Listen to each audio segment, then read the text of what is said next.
Hello and welcome. Today we're going to talk about what is marketing, a history of marketing, especially in the US.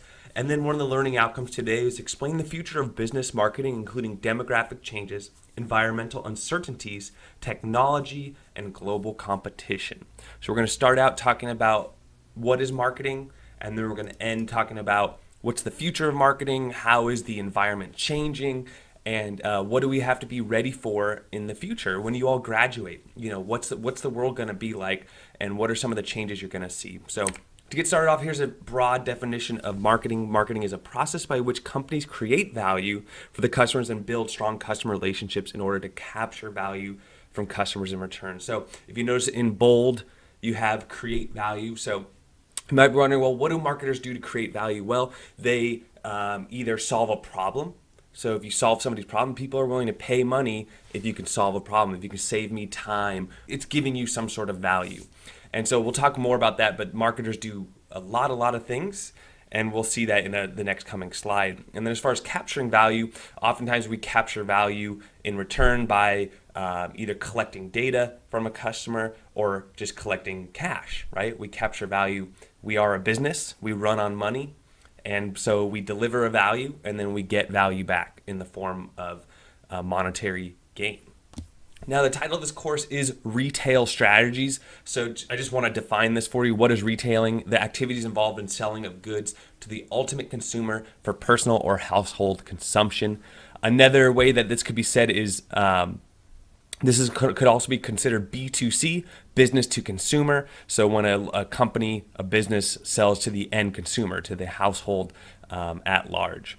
So typically marketing is related to the 4 Ps. So the 4 Ps are price, product, place, which this is distribute products, but this is another word for place, and then promotion.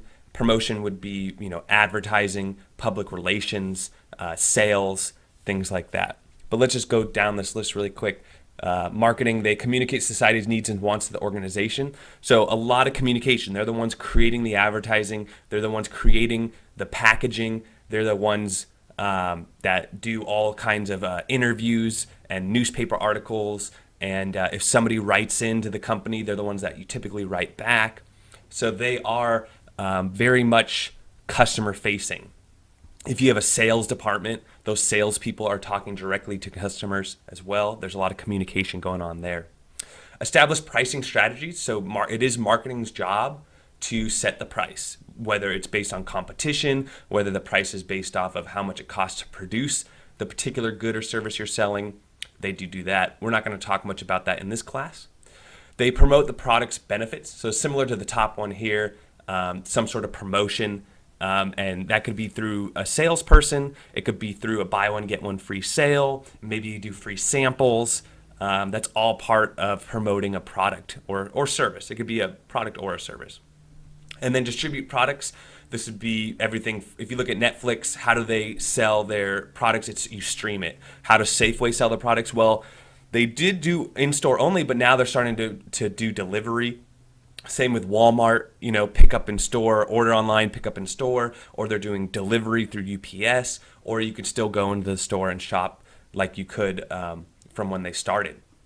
And so marketing decides how they're going to sell their products or service.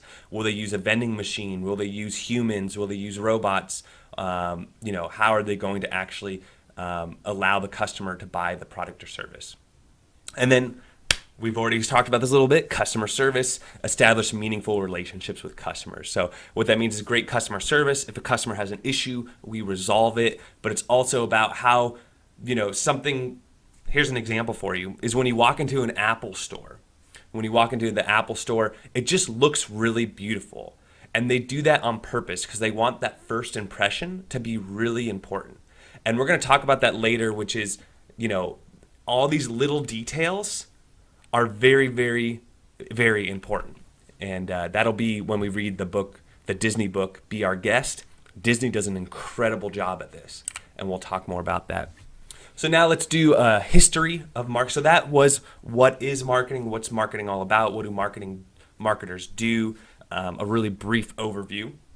And now we're going to get into the evolution of marketing, in particular in the United States. And here we have the Model T. This is a production line. This picture is just to represent that after the World Wars, World War I, World War II, the U.S. Started, people started having babies and the population was booming and we weren't in a war. So what people did was they consumed, right? They consumed food. We built roads, we built cars, we built refrigerators, we made lots of cotton. And because of machines and because of technology and innovation, we're able to make things at a much faster rate. That was considered the production era.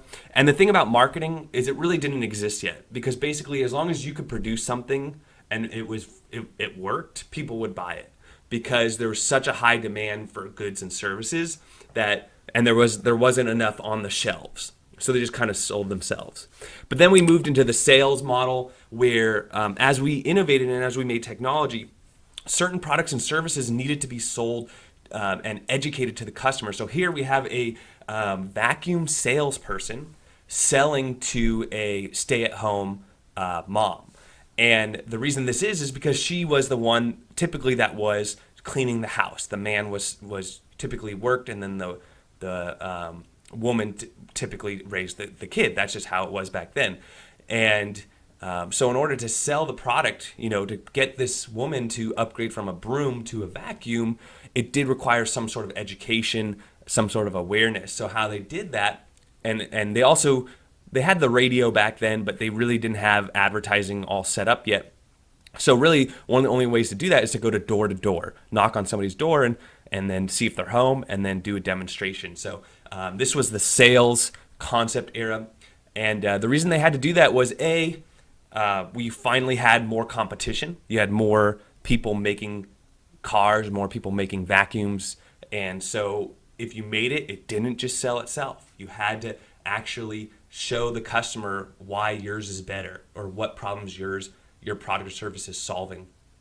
And so because of that competition, you had to get into sales and education and show your customer that your product had a value to them. Something to think about this is that we still do this today. We have Tupperware parties. We still have Cutco, which is door-to-door. We have Mary Kay. So this is very much alive, the whole door-to-door sales and educating the customer. This concept, we still do it a lot in marketing.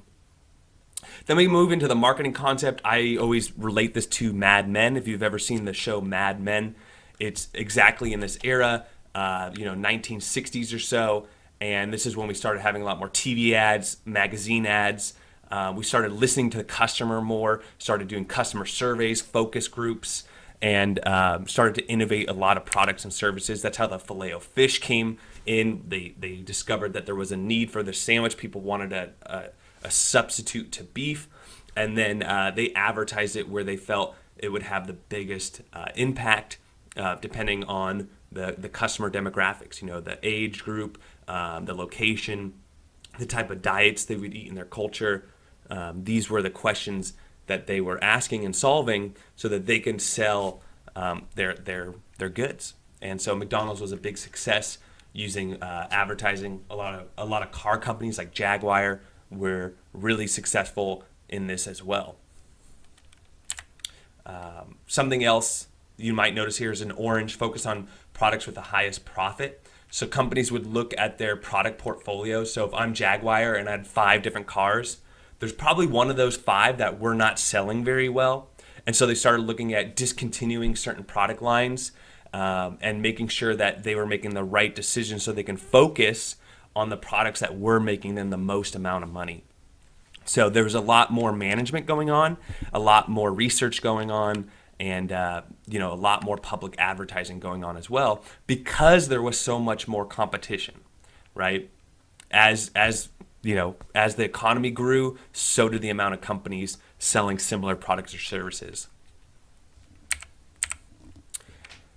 All right, so now we have the societal marketing, and this still exists today. So the Body Shop, something the Body Shop does is they do no animal testing. They are all natural. They list all of their ingredients, and they even donate some of the proceeds of their profits to nonprofit companies. Other companies that do this you might think about are Warby Parker, who makes sunglasses, and they donate a pair of sunglasses to someone who's blind, or regular reading glasses to someone who's blind. And there's the shoe company that I'm not thinking of right now, but you buy a pair of shoes, another pair gets donated to someone in need. And Starbucks does this. There's some water companies that do this. And the way this worked was consumers were looking for companies that don't just make products and services. They wanted to support companies that actually had a bigger impact on the world at large.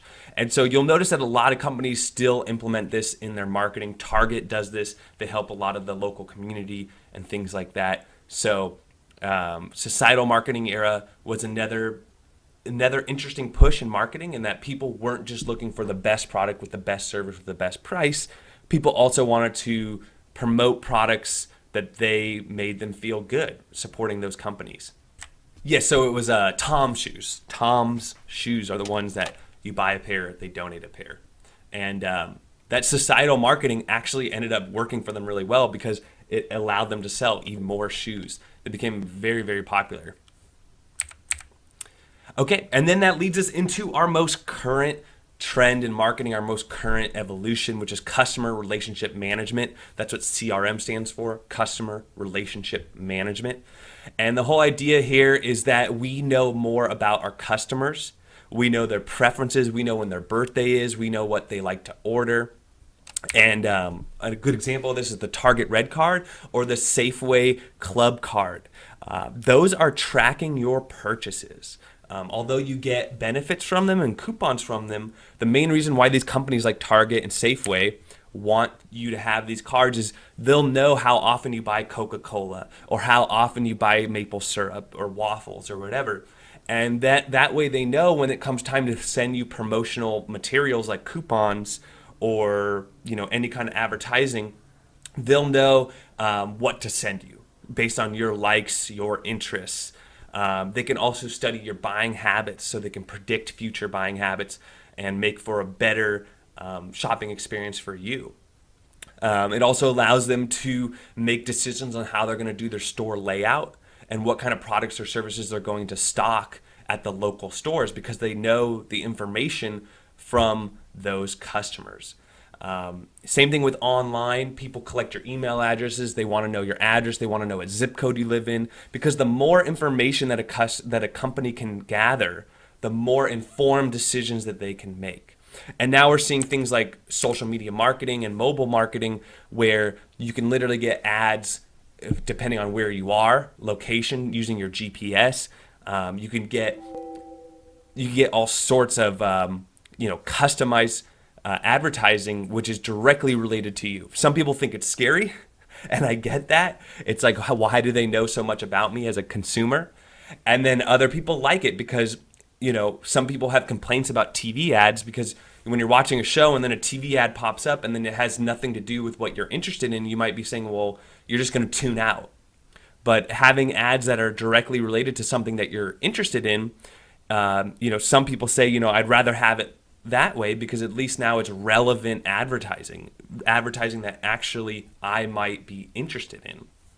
So it's a double-edged sword. There's pros and cons to it. But this is the CRM model. It's here to stay. Most companies have some sort of profile on all of their customers. So everyone listening right now, they'll probably have your first name, your last name, when your birthday is, and how often you shop. If you've ever called in with a complaint, they try to log and try to have all these databases of information, because that information is worth something to these companies.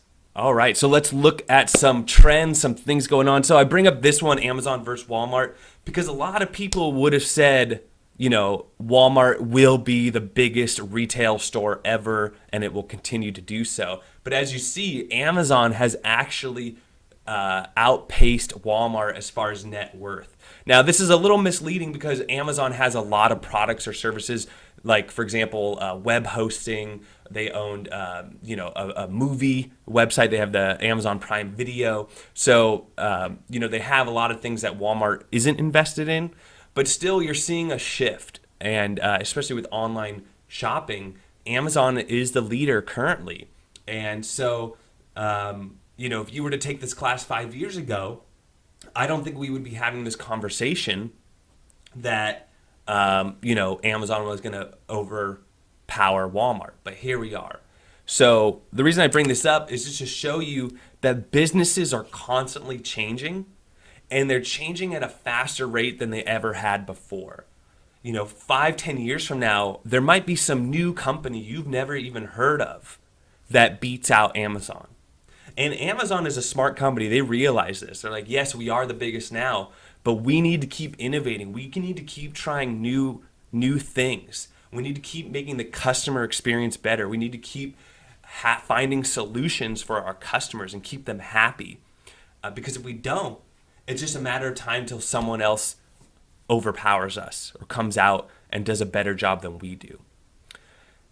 And so the lesson here is that times are changing. The technology is changing. You're seeing robots that can deliver you food now. You're seeing autonomous driving. So cars that can drive you places.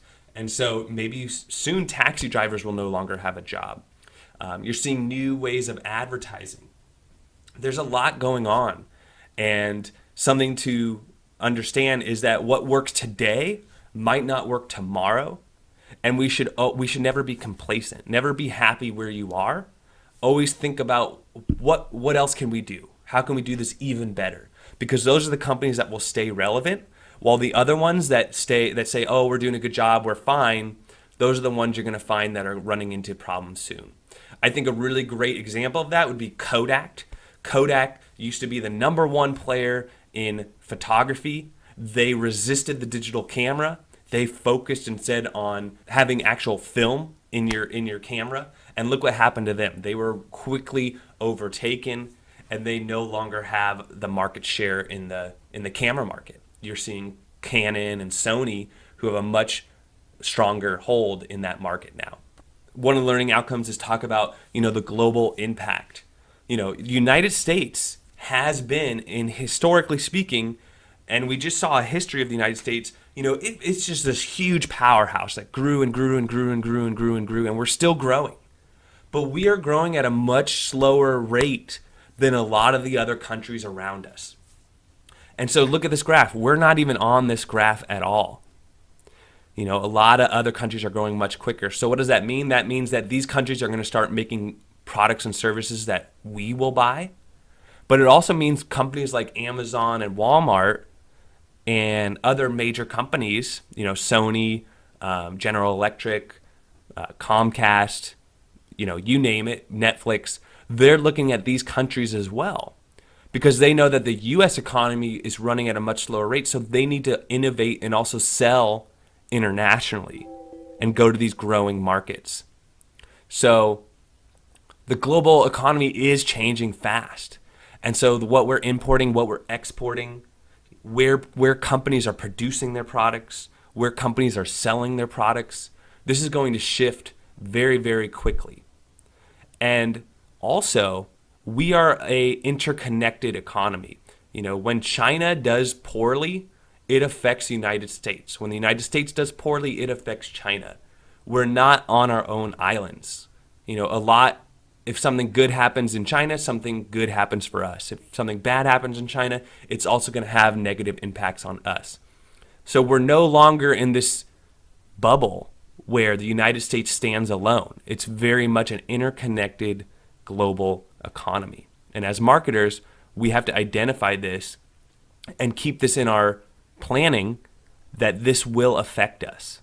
So some trends, what's next, right? We talked about advertising and the sales concept, and then the marketing concept, and then societal marketing, and then CRM.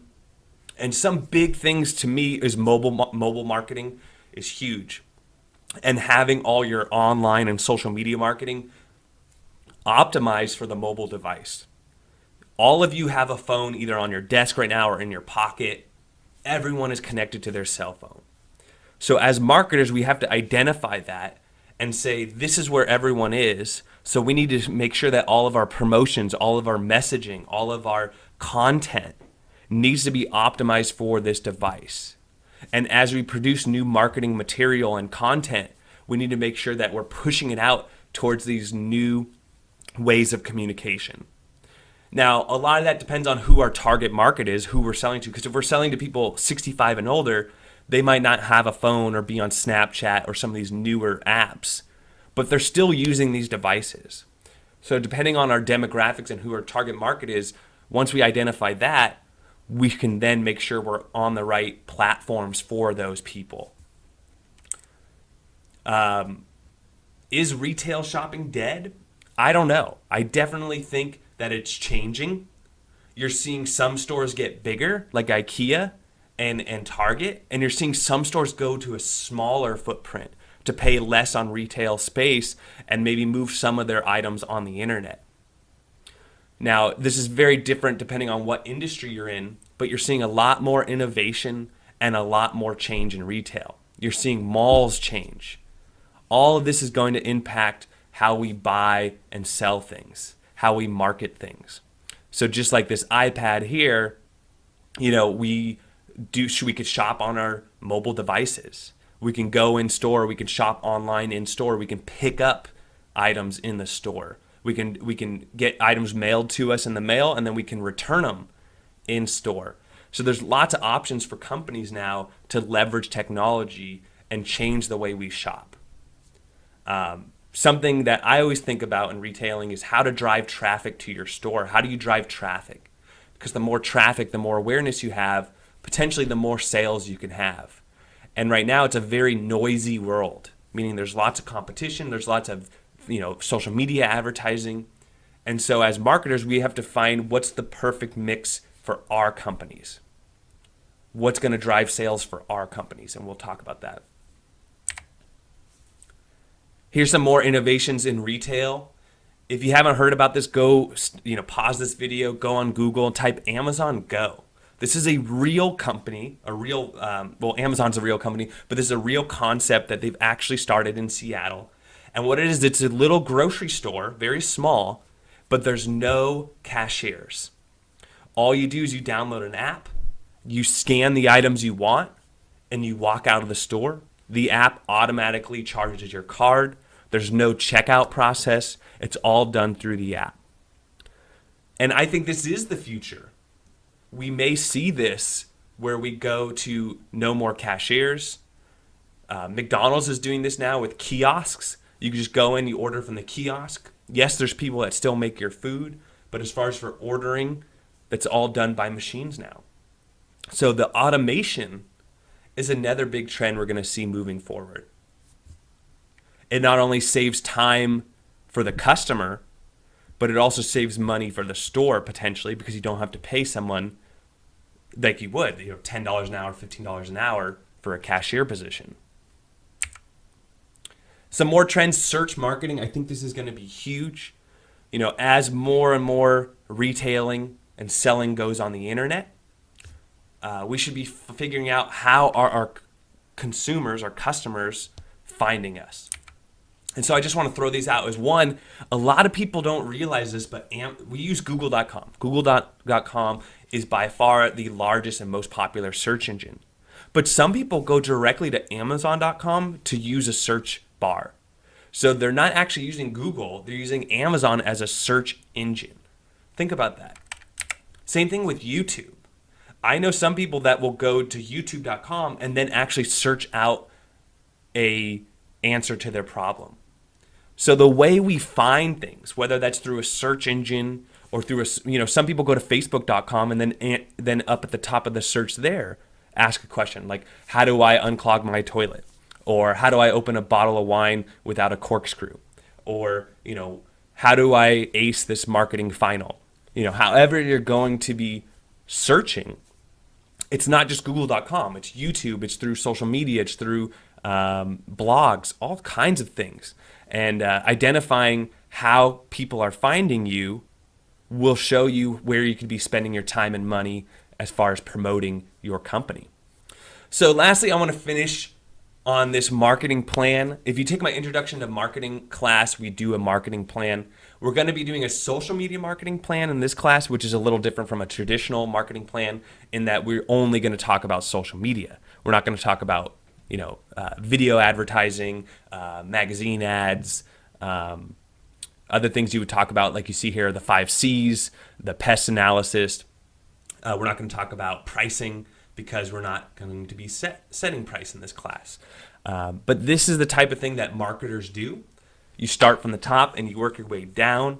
You get a very good understanding about your company, your competition, the environment. Then you decide who are the people you want to talk to, which is your target audience. Then you set goals of how are you going to get in front of those people, and how are you going to measure whether you're doing it right or wrong, right? You can't just guess. You want to make sure that, the people you target are the correct people and that you're actually able to target them, right? It's not just pray and hope. It's hopefully you have a method and you have a measurement set up so you can actually see, if it's working or not. Develop a budget, right? How much money do you need for Facebook ads, for magazine ads, to hire somebody to create content, whatever it is you need money for. You're going to need probably a lot of money. And then you go into the 4 Ps. What's the product you're selling? What's the price? Where are you going to sell it at?